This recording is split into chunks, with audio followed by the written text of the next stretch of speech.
மொரீஷியஸில் பாரத பிரதமர் தாமோதர் தாஸ் நரேந்திர மோடிக்கு உற்சாக வரவேற்பு. மொரீஷியஸுக்கும் இந்தியாவுக்கும் இடையிலான தொடர்பு என்ன? மொரீஷியஸுக்கு பாரத பிரதமர் நரேந்திர மோடி திடீர் விஜயம் செய்தமைக்கான காரணம் என்ன?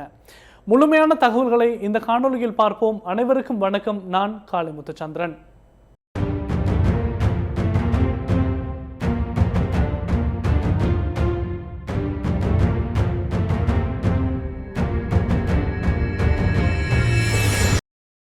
இந்திய பெருங்கடலில் அமைந்துள்ள மொரீஷியஸின் 57வது சுதந்திர தினம் இன்று மிகவும் கோலாகலமாக கொண்டாடப்பட்டது. 1815ஆம் ஆண்டு நடைபெற்ற போரில் பிரான்சிடமிருந்து சுதந்திரம் பெற்ற மொரீஷியஸ் அதன் பின்னர் பிரித்தானியாவின் ஆளுகையின் கீழ் கொண்டு வரப்பட்டிருந்தது. பிரித்தானியாவின் ஆளுகையின் கீழ் கொண்டுவரப்பட்டமையால் 1834ஆம் ஆண்டு முதல் 1924ஆம் ஆண்டு வரையான காலப்பகுதியில் இந்தியாவின் பீகார், உத்தரப்பிரதேசம் மற்றும் தமிழ்நாட்டிலிருந்து பெருந்திரளான தொழிலாளர்கள் கப்பல்கள் மூலம் மொரீஷியஸுக்கு அழைத்து செல்லப்பட்டிருந்தனர். எனவே தற்போது மொரீஷியஸில் 13 லட்சம் மக்கள் வாழ்வதுடன் அவர்களில் 70% இந்திய வம்சாவளியினர் என அறிவிக்கப்பட்டிருக்கின்றது. அந்த 70%இல் 12% தமிழகத்தை பூர்வீகமாக கொண்டவர்கள்.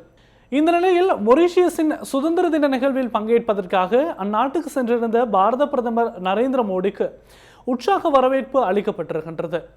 இதன்போது அந்நாட்டு இராணுவ வீரர்களின் மரியாதையையும் பாரத பிரதமர் நரேந்திர மோடி ஏற்றுக்கொண்டுள்ளார். மொரீஷியஸின் சுதந்திர தின நிகழ்வில் பாரத பிரதமர் தாமோதர் தாஸ் நரேந்திர மோடி பங்கேற்கும் 2வது சந்தர்ப்பம் இதுவாகும். வரவேற்பு நிகழ்வை அடுத்து மொரீஷியஸின் ஜனாதிபதி தரம்பீர் கோகுலை அந்நாட்டு ஜனாதிபதி மாளிகையில் பாரத பிரதமர் நரேந்திர மோடி சந்தித்திருக்கின்றார். இந்தியாவுக்கும் மொரீஷியஸுக்கும் இடையிலான நெருங்கிய உறவுகளை மேலும் வலுப்படுத்துவது தொடர்பில் இரு நாட்டு தலைவர்களும் இதன்போது கலந்துரையாடியதாக சர்வதேச ஊடகங்கள் தெரிவிக்கின்றன. இந்த விஜயத்தின் அடையாளமாக மொரீஷியஸ் ஜனாதிபதி மற்றும் அவரது மனைவி ஆகியோருக்கு வெளிநாடு வாழ் இந்தியர்கள் என்ற அடையாள அட்டையையும் பாரத பிரதமர் அன்பளிப்பு செய்திருக்கின்றார்.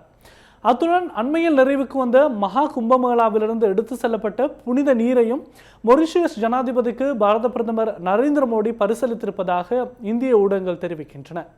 இந்திய அரசாங்கத்தின் ஒத்துழைப்புடன் அந்நாட்டு ஜனாதிபதியின் உத்தியோகபூர்வ வாசஸ்தலத்தில் அமைக்கப்பட்டுள்ள ஆயுர்வேத தோட்டத்தையும் பாரத பிரதமர் இதன்போது பார்வையிட்டுள்ளதாக இந்திய ஊடகங்கள் தெரிவிக்கின்றன. இதன்போது பாரத பிரதமர் நரேந்திர மோடியும் மொரீஷியஸ் பிரதமரும் தாயின் முன்முயற்சி எனும் பெயரில் மரக்கன்றுகள் சிலவற்றையும் நாட்டியதாக சர்வதேச ஊடகங்கள் தெரிவிக்கின்றன. இதனையடுத்து இந்திய அரசாங்கத்தின் நிதியுதவியில் மொரீஷியஸ் நாட்டில் நிர்மாணிக்கப்பட்டுள்ள கால்பந்தாட்ட மைதானங்களையும் பிரதமர் மோடி திறந்து வைத்திருக்கின்றார். இந்த நிகழ்வுகள் யாவற்றையும் நிறைவு செய்ததன் பின்னர் பாரத பிரதமர் நரேந்திர மோடி மொரீஷியஸின் ஜனாதிபதியின் உத்தியோகபூர்வ வாசஸ்தலத்தில் நடைபெற்ற இரவு விருந்துபசாரத்திலும் பங்கேற்றிருக்கின்றார். இதனையடுத்து இன்று காலை மிகவும் கோலாகலமாக நடைபெற்ற மொரீஷியஸ் நாட்டின் சுதந்திர தின நிகழ்வில் பாரத பிரதமர் நரேந்திர மோடி பங்கேற்றார். இந்தியாவிலிருந்து சென்ற பல்வேறு ராஜதந்திரிகளும் மொரீஷியஸ் சுதந்திர தின நிகழ்வில் பங்கேற்றிருந்தனர்.